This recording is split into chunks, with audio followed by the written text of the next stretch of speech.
జై తెలంగాణ. జై తెలంగాణ పట్ల, జై తెలంగాణ అనే వినాదం పట్ల తెలంగాణ మనం సాధించుకున్నాం కాబట్టి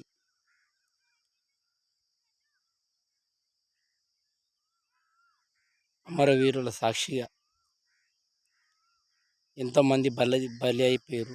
అమరవీరులు ఎంతమంది బలిదానాలు చేసుకున్నారు అంటే రైతులు చేసుకోర్రు, ప్రతి ఒక్క కార్మికులు చేసుకోర్రు. ఇంత కష్టాడి పోరాడి తెచ్చుకున్న తెలంగాణ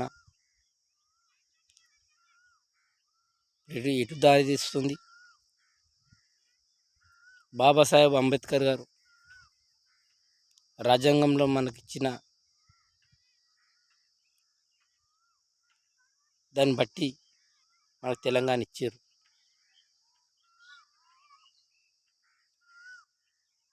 ఆయన పట్ల మరి ఇంకోటి ఏంటంటే బాబాసాహెబ్ అంబేద్కర్ గారు బలుగు బడిగిన వర్గాలకు, ప్రతి ఒక్క వర్గాలకు, ప్రతి దాని మీద ఒక రాయడం జరిగింది. ఏదంటే మనకిచ్చిన ఆయుధం ఏంది? ఓటు. ఇచ్చిండు. మనకిచ్చిన ఆయుధం ఏంటంటే ఓటు ఇచ్చిండు మనకు. ఆ ఓటును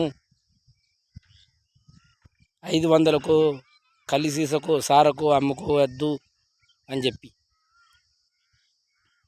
ఇంకోటి ఓయి క్యాంపస్ నుంచి ఇట్లా చాలామంది మా మిత్రులు ఇట్లా ఈరోజు పొద్దున ఫోన్ చేయడం జరిగింది. ఎందుకంటే వాళ్ళ చదువులు ఎటుపోతున్నాయి, ఏం కథ, పేద విద్యార్థులు ఇట్లా వాళ్ళ ఫీజు రీజన్మెంట్ ఇస్తామని చెప్పి ఇవ్వలేరు. మళ్ళీ ఏదో రద్దు చేస్తామని చెప్పి వాళ్ళకి రద్దు చేయలేరు. ఎందుకంటే నాకు చదువు రాదు కాబట్టి నాకు అది సెక్షన్ తెలియదు కాబట్టి చెప్తున్నా. నేను వాళ్ళు చేయలేకపోయారు. నిరుద్యోగ తీస్తున్నారు, ఇయ్యలేరు. ఉపాధి పథకం పెడతామన్నారు. చాలామంది ఫీల్డ్ అసిస్టెంట్లు చాలామంది అరిఘోష పడుతుర్రు. మాకు ఇస్తారేమో, ఈ కాంగ్రెస్ హయాంలో మాకు చేస్తారేమో అని చెప్పి. కావున నేను చెప్పడం ఏంటంటే అంబేద్కర్ గారు మనకిచ్చినట్టు ఆశయాలే అని అన్ని విధాలుగా మనకు ఇచ్చిండు కాబట్టి ఓటు ఇచ్చిండు కాబట్టి ఓటు ప్రతి ఒక్కరు మంచిగా వినియోగించుకొని మంచిగా చేసుకోవాలంటే రాజకీయ నాయకులు ఉన్నాయి. ఇప్పుడు ఏది కాంగ్రెసే కానీ, బీజేపీ కానీ, ఇప్పుడున్న బీఆర్ఎస్ఏ కానీ మాకు 2 లక్షలు రుణమాఫీ చేస్తామన్నారు. అప్పుడు పదే మరీ ఎందుకని చెప్పడం జరుగుతుందంటే ప్రజలందరూ తెలవాలి. ఇది తెలవడానికి గురించి చెప్తున్నా. ప్రతి ఒక్కటి తెలవాలి, అందుకని తెలవాలని నేను చెప్తున్నా. ఇంకోటి నేను చెప్పే దాంట్లో ఏమన్నా మార్పు 100% మార్పు జరుగుతుంది, జరగవలసిందే. 2 లక్షలు రుణమాఫీ అని నేను అన్నా కదా. వాళ్ళు ఇట్లా కాంగ్రెస్ వాళ్ళు ఇట్లా ఏమంటారు, 2 లక్షలు రుణమాఫీ చేస్తాము, ఆగండి, మన 15 ఆగస్టు లోపలే చేస్తామని చెప్పి అనడం జరిగింది. ఇంకోటి నేను అనడం ఏంటంటే పేద విద్యార్థులకు, పేద మన చాలామంది అంటే మన ఈ ఫీల్డ్ అసిస్టెంట్లకు మీరు వెంటనే ఉపాధి పథకం పెట్టండి. ఊరికి వెంటనే ఇది అమలు చేయండి. మీది ఇది కోడ్ సెక్షన్ పడ్డది కాబట్టి ఇంకా వాళ్ళు కాంగ్రెస్ వాళ్ళు ఏం చేయలేకపోతారు. ఇంకా కావున రేవంత్ రెడ్డి సార్ గారు ఏ విధంగా సరే మీరు దృష్టిలో పెట్టుకోండి. మన ఊర్లో గ్రామాలలో అభివృద్ధి ఇట్లా జరగాలి. ఎందుకంటే కొన్ని గ్రామాలలో వాటర్ లేదు. అక్కడోటి జర బోర్ ఇట్లా వేయాలి. మన సర్పంచ్ని, ఎంపీటీసీని కానీ పట్టుకొని, వాళ్ళు మాజీలే కానీ కావచ్చు, సీనియర్లు అయినా కావచ్చు, ఎస్టోళ్ళు అయినా కావచ్చు, వాళ్ళని పట్టుకొని మనం ఏడ బోర్లు వేయించుకోవాలి, ఏం కథ అవన్నీ ఊరికి ఒక 10 బోర్లు రేపించుకునే 10, 12 బోర్లు ఎన్ని అవసరమైతే అన్ని అవసరంకు శాంక్షన్ చేయండి సార్ మీరు. ఇది. ఇంకోటి రెండోది ఏందంటే ప్రతి ఒక్క వర్గానికి చెప్తున్నా, మీరు తాగి మోసపోకండి, తాగి ఆగం కాకుర్రి. ఈ బెల్ట్ షాపులు ఏవైతున్నాయో బెల్ట్ షాపులే కానీ వైన్ షాపులే కానీ మద్యానికి ఎక్కువ తెలంగాణ ప్రజలను మద్యంలో ముంచి పడేస్తుర్రు. కావున దీన్ని జర తగ్గించాలి సార్ మీరు, రేవంత్ రెడ్డి సార్. నా కోరిక మేరకు చెప్తున్నా. ఎందుకంటే చాలామంది యాక్సిడెంట్లలో చనిపోవడం జరుగుతుంది వాళ్ళు. మళ్ళీ ఇంకోటి పోలీసు వాళ్ళు పట్టుకుని మన మంచి గురించి, అది పట్టుకోండి, దానికి అభ్యంతరం ఏం లేదు.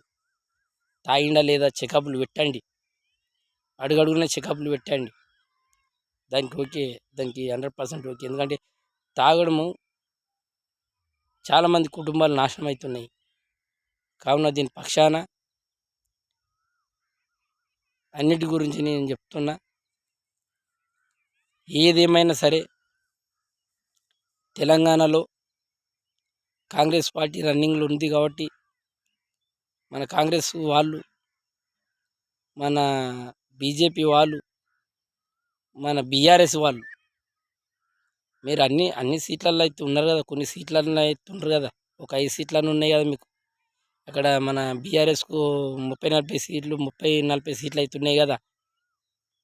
మీరు ఎలక్షన్ల ముంగడ ఇప్పుడు కొట్లాడుతున్నారు కదా, 2 లక్షలు చేయకపోతే చూద్దాం. ఇప్పుడే మీరు ఇంత యుద్ధానికి సిద్ధమయ్యారు కదా, ఓటు వేయకముందే సిద్ధమయ్యారు. ఓటు వేసినాక వాళ్ళ 15 ఆగస్టు లోపల కాకపోతే మేము రైతులము, విద్యార్థులము చాలామంది రోడ్ల మీదకి ధర్నాలు చేయవలసి వస్తుంది, ధర్నాలు దిగవలసి వస్తుంది. ఎందుకంటే ప్రేమ అభిమానంగా మనం అడుగుతూ ఉంటాం కాబట్టి మన తెలంగాణ ప్రజల దగ్గర ఉన్నంత ప్రేమ ఎవరి దగ్గర ఉండదు. మనకు ఆవేశం వస్తే మాత్రం ఇవే ఆగాయి. అందువలన నేను అనేది ఏంటంటే, ఓటు వినియోగించుకునేటప్పుడు అంబేద్కర్ గారు చెప్పినట్టు విధానంగా మనకిచ్చిన ఆయుధమే అది ఒకటే కాబట్టి మద్యానికి బానిసాయో 500కు బానిసాయో కాదు ఓటు వేయడం. మంచి నిర్ణయం పట్ల, మంచి అభివృద్ధి పట్ల.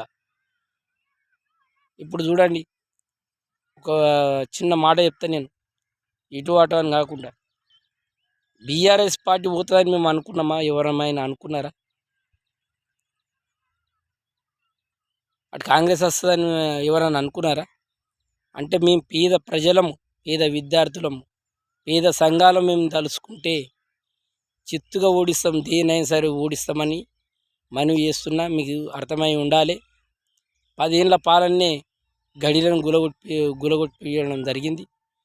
కావున ఇప్పుడు కాంగ్రెస్ వాళ్ళు వచ్చిర్రు, మొత్తము మన పేదవాళ్ళ లెక్క మీకు అప్పచెప్పినాం. మీరు మా మనసులు.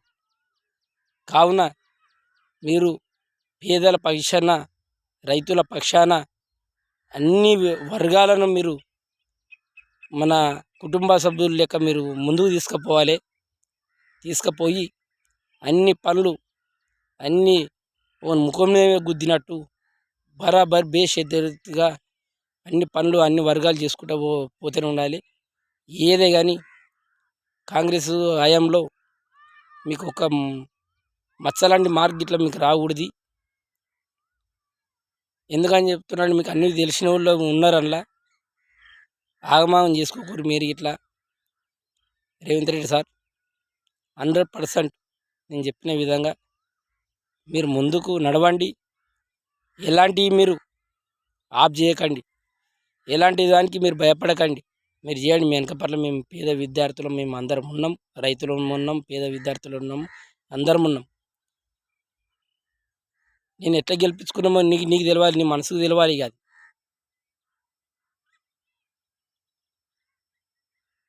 అదే చెప్తున్నా నేను, మండల్ వైజ్గా చెప్తున్నా. అటు ప్రతి ఒక్క జిల్లాల నుంచి, ప్రతి ఒక్క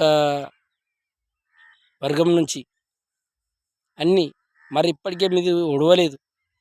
మరి మీ సర్పంచ్‌లో ఉంటాయి, ఎంపీటీసీలో ఉంటాయి.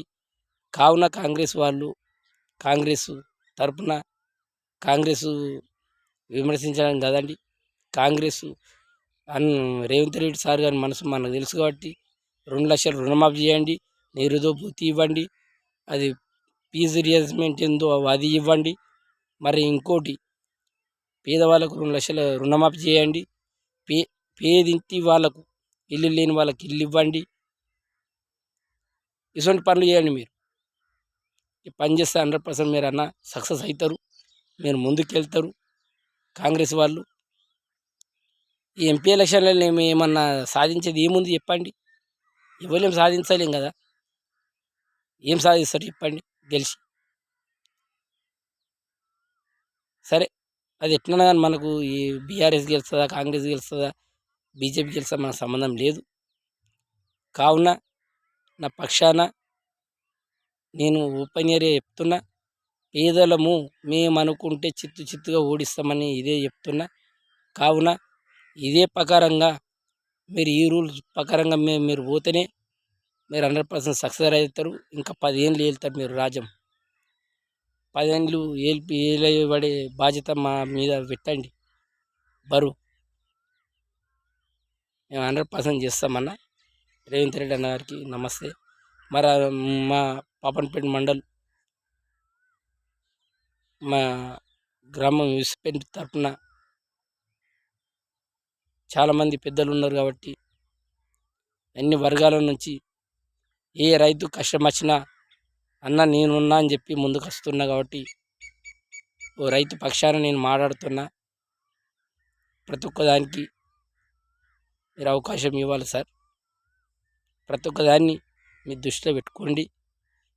ఏ కొట్లాటలు విట్టాలు మనకు నడవయి కాబట్టి ఎలాంటి లడాయి లేకుండా, ఎలాంటి అవకాశాలు లేకుండా మీ రాజకీయ నాయకులు తిట్టుకుంటుండొచ్చు, ఒకడైతే ఉండొచ్చు, కానీ మాకు సంబంధం లేదు. మేము పేద పక్షాన మేము మాత్రము ఏదైనా ఇబ్బంది జరిగితే బీఆర్ఎస్ ఒక్క దెబ్బకి ఎట్లా పోయిందో ఏదానికి ఇట్లా అదే గుణపడం రాకుండా మనం చూసుకోండి, మీరు చూసుకోండి, ముందుకెళ్ళండి. ఓకే. జై అమరవీరులకు, జై అమరవీరులకు.